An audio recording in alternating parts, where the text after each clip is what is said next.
Salut à tous, le journal du foot et du mercato de ce mardi 6 juillet. Le Brésil, premier qualifié pour la finale de la Copa América avec un grand Neymar. Tenant du titre, la Seleção a décroché son billet en s'imposant face au Pérou 1-0 la nuit dernière grâce à un but du Lyonnais Lucas Paqueta. Après un petit numéro de Neymar dans la surface, le joueur du PSG a mystifié deux joueurs péruviens avant d'offrir un caviar aux Lyonnais pour l'unique but de cette rencontre.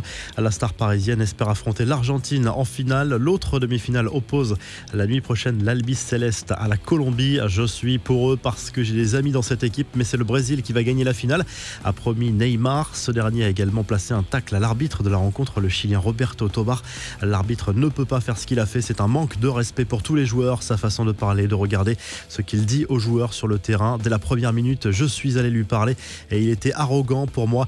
Il ne peut pas arbitrer une demi-finale de Copa América, a lâché le meneur de jeu brésilien, soutenu dans ses propos par le sélectionneur péruvien.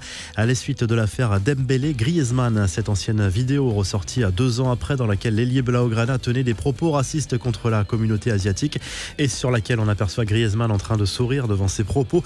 Dembélé a partagé un texte pour présenter ses excuses et dément quelconque racisme de sa part dans cette vidéo.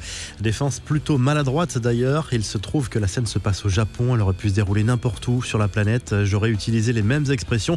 Il m'arrive d'utiliser ce genre d'expression en privé avec des amis. Et ce, peu importe leur origine, a écrit l'international français. Dans la foulée, Antoine Griezmann s'est lui aussi défendu sur les réseaux sociaux et nie toute discrimination à l'encontre des personnes asiatiques.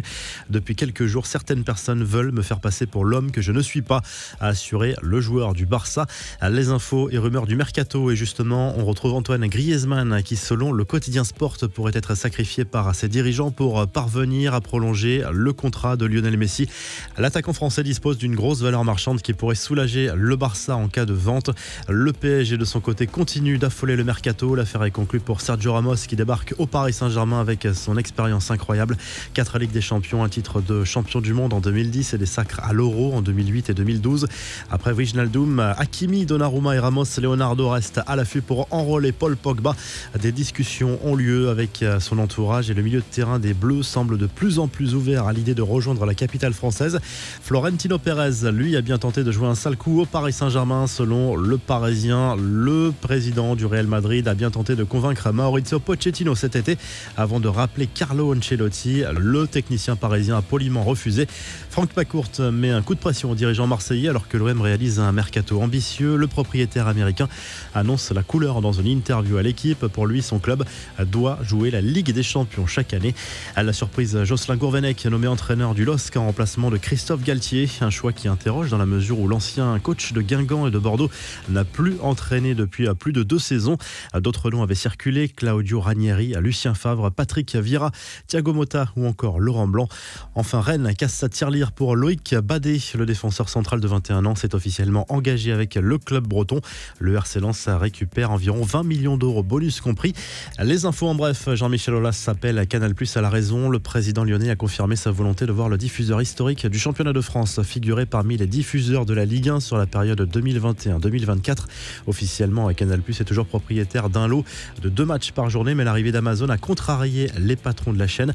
Paul Pogba profite de ses vacances pour recharger les batteries à Miami. Le milieu de terrain a croisé un certain Ronaldinho sur son lieu de vacances en Floride, à l'occasion de partager quelques bons moments ensemble. Ses anciens partenaires Blaise Matuidi et Paolo Dybala étaient également présents lors de ces retrouvailles festives.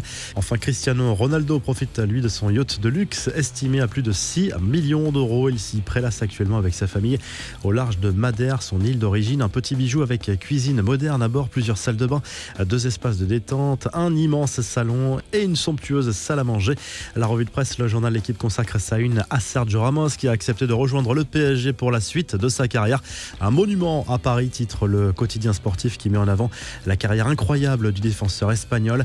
En Espagne, le Mundo Deportivo se penche bien sûr sur la demi-finale de l'Euro entre l'Espagne et l'Italie. Le match se joue ce mardi soir à Wembley devant 60 000 spectateurs grâce au nouveau protocole sanitaire, mais sans aucun supporter venu d'Espagne ou d'Italie. En Italie, Tuttosport met surtout en avant Roberto Mancini ce mardi pour illustrer le renouveau du football italien. La Squadra Azzurra, qui on le rappelle n'était même pas qualifiée pour la dernière Coupe du Monde, à l'occasion de s'offrir une finale de l'Euro. Enfin, en Angleterre, on se penche surtout sur l'autre demi-finale qui opposera ce mercredi l'Angleterre au Danemark. Sensation de cet Euro, Harry Kane y voit une occasion en or de se rapprocher d'un objectif qui qui ne se présente pas souvent dans une carrière, à savoir se qualifier pour une finale d'un grand tournoi international avec la perspective en plus d'être sacré à domicile. Si le journal du foot vous a plu, n'hésitez pas à liker la vidéo et à vous abonner, et à très vite pour un nouveau journal du foot.